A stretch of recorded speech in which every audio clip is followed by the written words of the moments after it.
All right, guys. So can you see the PowerPoint still? Training priorities? Yes. Has that popped up? Okay, great. Yeah.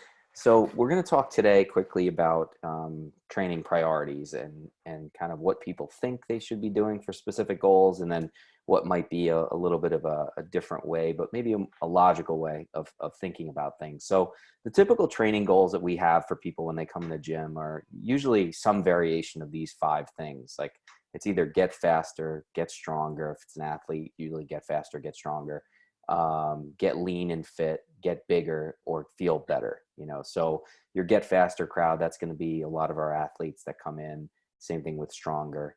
Um, some of our like hard gainers, some of our middle school to ninth and 10th grade athletes that maybe they're playing a sport where they're going to have to withstand contact like hockey or football, and they want to get a little bigger. Then you have your typical adult client that wants to get more lean and fit or feel better, right? So there's maybe some other variations in words that people will use when they come in, but this is generally what we're seeing when people come in the gym, what they want. And the typical focus for all these areas, if somebody is an athlete's looking to get faster, they think, hey, if I clean up my technique, if I improve my arm action, if I improve my leg action, if I just learn how to run correctly, then I'll maybe become faster. Or if I increase my power, and do plyometric drills, maybe that's going to help me become more explosive and faster. Those are the typical things that people come and they want to train. If it's someone who's, they want to get stronger, they may just think, hey, if I just lift heavy stuff, I'm going to get stronger. And there's some element of truth to that. But what I want to kind of present today are maybe some shorter ways to get there and some of the barriers that can be in the way of those things. So we can kind of streamline getting to where you want to go with those goals. Getting lean and fit, people typically think, well, I'll just do a bunch of cardio, just be consistent with my cardio, make sure I'm just getting on the treadmill or doing the elliptical and just spending 30 minutes to an hour every day doing that, which I would submit would be probably the most inefficient way to get lean and get fit. You can get there, it's just going to take a while. And then getting bigger, again, kind of that theme comes up. Same thing from get stronger. It's just, hey, if I just lift heavy stuff, I'm gonna get bigger. And we find that is not always the case when it comes to especially those young high school athletes that are hard gainers. And then feeling better, right? So I think people, if they're not feeling that great about themselves, they'll tend to kind of lean more towards cardio and lean towards things like supplements, where their diet may not be completely dialed in, but then they're trying to fill holes with different things that they read on the internet or see in infomercials. So feeling better is going to come from definitely some different things. So here's some of the underlying barriers that we see when people are looking to reach the specific goals that we just spoke about. One, getting faster, right? If I'm trying to get faster, a lot of times the issue is not so much that they need more technique work, it's just that they need better movement, right? So if I have a lack of range of motion in my hips, or if I have an issue with my shoulder movements, if I have lack of stabilization, that's going to be a barrier that I don't care how much technique I work on with somebody, they're not going to get faster, right? I can yell at them till I'm blue in the face for them to separate their legs in a sprint, and if they can't physically get there, they're not going to be able to do it efficiently and be able to get faster. Their lack of strength a lot of times comes into play, and then their ability to be elastic or have some bounce or springiness. Those are two things that can be trained, and they're not your typical like, well, strength I need to gain and I need to get in the weight room, or elasticity I'm going to do a lot of plyometric jumps. Sometimes it's actually about tapping into the nervous system and getting the person to kind of wake up their ability to be springy, right? Things like jump rope, things like even just taking the end of one of those ropes that people do cardio with, and getting people to use both arms and their legs to slam it down very quickly.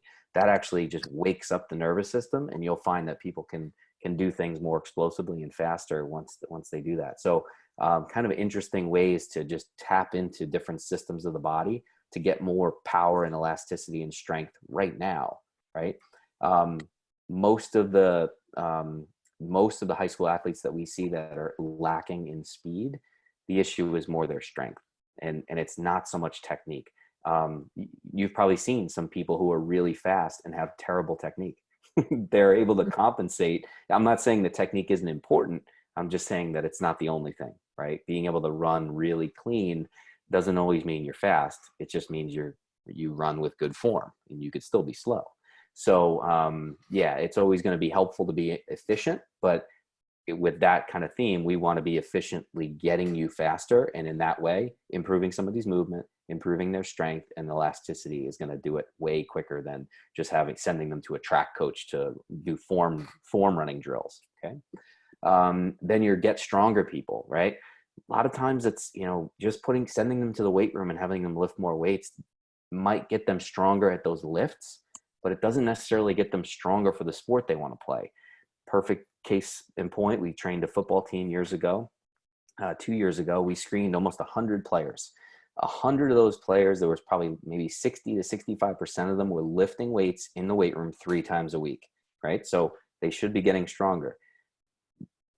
We had one athlete from that almost 100 kids pass what's called our posture control test, which is being able to carry 75% of your body weight for more than 90 seconds and more than 250 feet, right? That's how you pass that test. And we only had one kid out of that whole group pass it.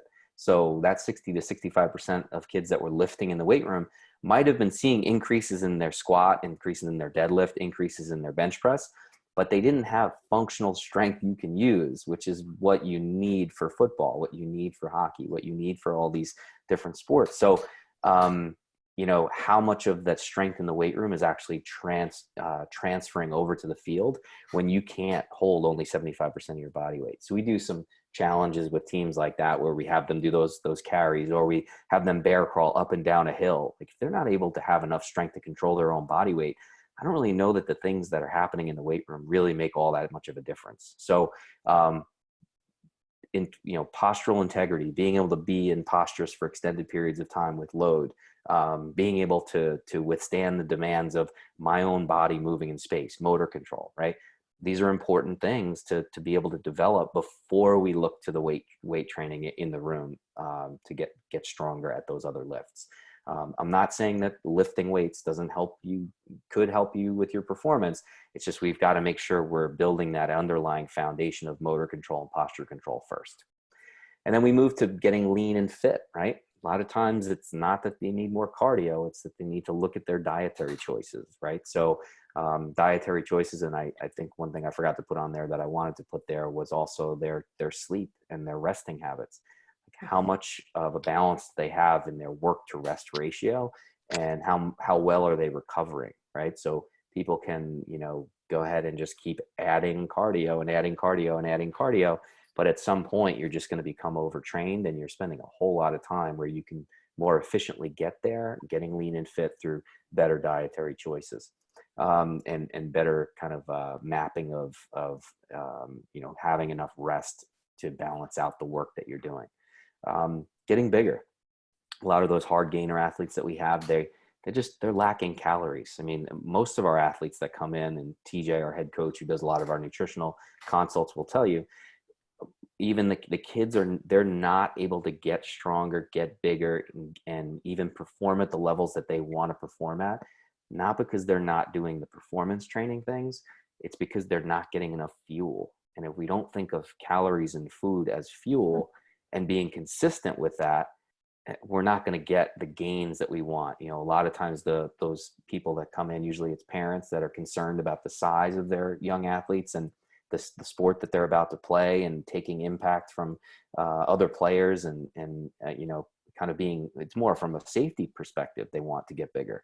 But if you ask them a little bit deeper questions, like how long have they been on a consistent plan? How long have they been doing exercises to train to get bigger? It's usually all across the board. There's never any kind of like set plan that's been put in place for month after month. So I think the lack of calories is an issue. Having a plan and consistency with that plan over a period of time, and patience, right? Having the patience to obviously let nature do its thing. Some of our kids, they're just hitting puberty, and they're not really able to get the gains that they're looking for. Being bigger can help in certain sports, but at the same time, what we talked about with getting stronger earlier about motor control and posture control, that's the kind of strength that's actually going to help them be more durable anyway. The size can help in certain sports, but I would much rather focus on motor control and posture control rather than trying to put someone on a bodybuilder training program to get them bigger, where you're going to get much more durability out of training for the lack of motor control and posture control. And then feeling better, that last one at the bottom there: poor movement, poor dietary choices, poor work-life habits. Typically, those are the issues. A lot of times it's the things we have to take out of somebody's lifestyle and their plan to help them feel better. It's rarely adding a specific exercise, or if they're in pain, that may be different. We have to do some specific rehab things. Maybe it's soft tissue and some manual therapy as well as corrective exercise. But getting someone to move better, and sometimes it's just taking things away from what they're currently, the bad diet, taking out the not sleeping enough and poor work habits, right? All of those things are going to contribute to not feeling great. And then what can we do? So we'll finish with this slide. Here's the solutions to these things, and I've already kind of touched on them to a certain extent. If I want to get faster, fastest way to get there is to improve someone's movement and address their strength and elasticity. If I can do that and focus on that alone for a 2 to 5 week period, you're going to see changes in speed. The other thing I would say is track it. If you're trying to get faster, you've got to time it to see how fast you are now, to see if the things that you're doing are making the change. I think that's a big issue in our field, is that nobody tests anything. So we don't really know if we're getting any better, right? Seems like a logical thing that just gets overlooked. So where are you now and where are you going? We say check your work, right? If we do something for 3 weeks, I want to retest and see if we got better. If we got better, then I know the things that we're doing are improving you. Let's keep doing that. Get stronger. Improving balance, which would be more that motor control piece, to create a good solid foundation for strength. And then postural integrity. So doing heavy carries. I think, that's probably, if I was going to work with a team and I only had 5 minutes with them, we'd be doing just heavy carries for 5 minutes. I think that would be probably make the biggest impact on improving their strength out of any other thing that I could do with it from a strength and conditioning standpoint. Getting lean and fit started. I think the key thing there is some awareness, right? If I don't have awareness of the things that I'm doing that are contributing to the fact that I'm not lean and fit, let's track it, right? It's too hard to go back and say, oh, what did I do over the last few weeks? Like, write it down. If you have a list of what you've been doing, what you've been eating, and the habits that you're doing on a daily basis, those are the things that contribute to where you are now. So let's track it and then get some awareness around it, and then see what we need to take out, remove, and maybe add in, right? Rarely just adding cardio is going to change anything. We need to take a lot of things out first and then worry about adding the fitness. Getting bigger. So those hard gainers, the kids that need to put on a little bit of weight, if that's the goal, first let's make sure it is the goal. Like if they're lacking in motor control and posture control, they need to focus on that. If they've got good motor control and posture control, then we're going to start tracking their calories, get them on a consistent plan, see if the things that we're doing in the weight room are contributing to them gaining a little bit of weight, and weight that they can use, not just muscle mass for the sake of muscle mass, but lean body mass that they can use to perform at a higher level. And then the last one, people that want to feel better, I think just cleaning up their movement a little bit, start tracking diets and habits, goes back to the Get Lean, Get Fit crew as well. The awareness around what they're doing that's contributing to them not feeling good. We can rattle off things in our head right now, the things that we think are probably contributing to us not feeling great, but it's always better to look back over the course of a week or 2 weeks of a journal and see what exactly you're doing that's contributing to that. So, we started out with, kind of some of the problems, some of the barriers, things that people try to do that maybe could work to a certain extent. I'm not saying that those things that we looked at earlier, the typical focus, cleaning up technique and lifting heavy, like these are things that people have done and they have worked.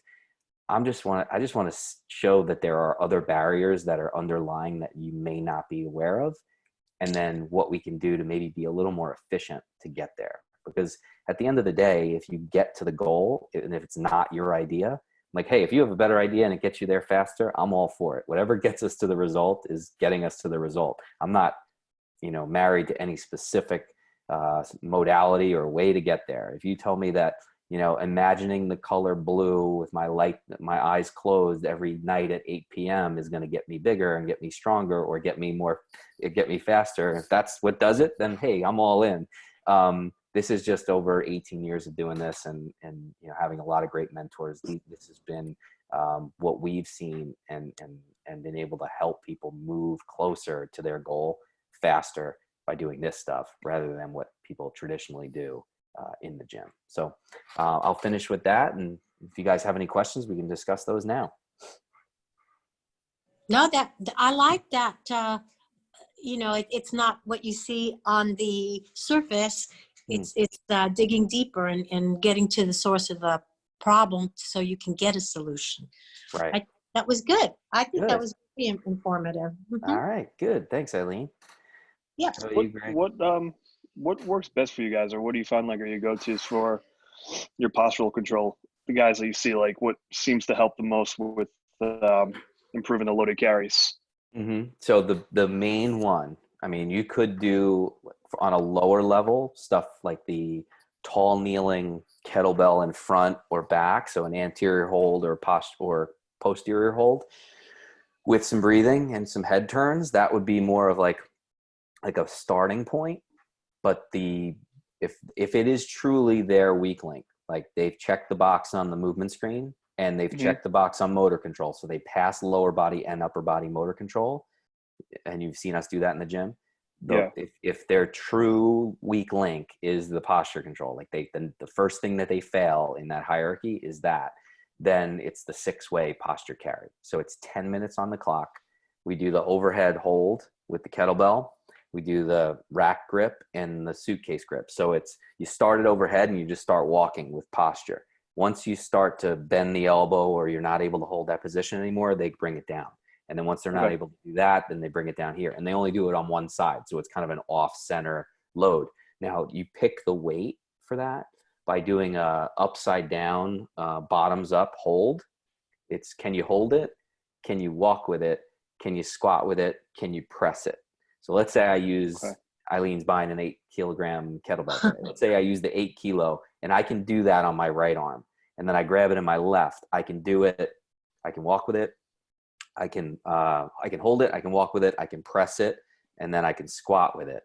If I can do that on both sides, I'm going to check up to the next kettlebell. So I'm going to look and see what I can do with the 10 kilo. Now, let's say on the 10, I can hold it. I can walk with it. I can press it. And then I can squat with it. But then I do it on this side and I can't do all of those things. Then I would go back to the 8 kilo. So that's how I determine what weight I'm going to use for the carry, right? And then it's just 10 minutes on the clock. Could be done as a warm up. Just kind of like, if you try that one, it just reorganizes everything. It sets your posture better. It gets you in good position. Now you have to be strict about that. And when I do it with people, I tell them, don't make me be the police. Like if you start bending your elbow, or your wrist starts to turn, or you're, leaning, like you have to walk with perfect posture and good integrity, to walk very narrow, breathe. It has to be under control. The moment that you don't control it anymore, I don't want them to keep walking with it in that position. We've got to bring it down to the next point.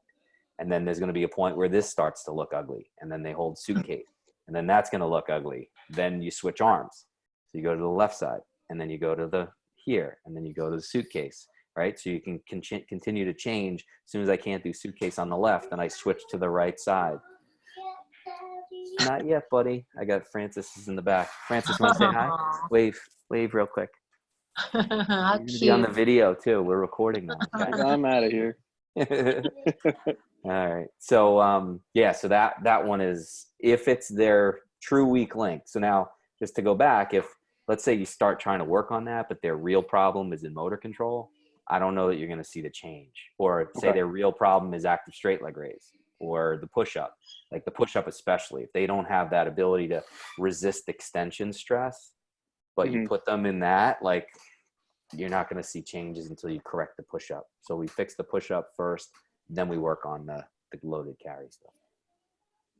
Okay, cool. So it's, you know, it's definitely, it's more, you know, why they call it the fundamental capacity screen. It's taking all the movements from the movement screen and now looking at the capacities of motor control, posture control, explosive control, which is in our broad jump testing. And then the elasticity is tested with the impact control. Right. So just starting to really stress it a lot more. Yeah. See how you hold up. Yep. And all the, it's, I think it's just kind of like the way I describe it. It's the foundation of athleticism. Like those four things like make up, you know, being able to be athletic. You know, where I might go in the weight room and do a bunch of lifting and not address any of that stuff. Right. Right. So, you know, how much of the lifting is actually going to transfer over? I think some of it will. You're going to have some transfer, but it's just not going to be as impactful. It's just about being more efficient and getting people where they want to go faster. So. All right, guys. Very good. I All learned right. something new. This is good. Good. I have a date with my little guy. He wants to build an aquarium right now. So we're gonna build. We went to the aquarium last year, and he's been talking about it going back for a long time. So we gotta Tell him the penguins are on the loose right now at the aquarium. No, See I the didn't little know videos? that. I didn't know that. Although there's a lot of videos of a lot of zookeepers just letting the penguins walk around freely around the Oh yeah, aquarium. It's pretty so fun. they can see the other animals and stuff. Yeah, Yeah. I did see that. Cool. All right, Yeah, guys. have Thank fun. you Thanks, for being Greg. on. Greg, I'll if you need anything, let me know. But I'll just host for tomorrow. Okay. Okay. And Yeah, I'm gonna come up with some stuff later, so I'll let you know if I sounds need good. anything. All right. Awesome. Thanks, All right. Greg. Thanks, Frank. Bye, guys. Bye. Yep. Bye. Cute. Ah. Leave, leave, leave.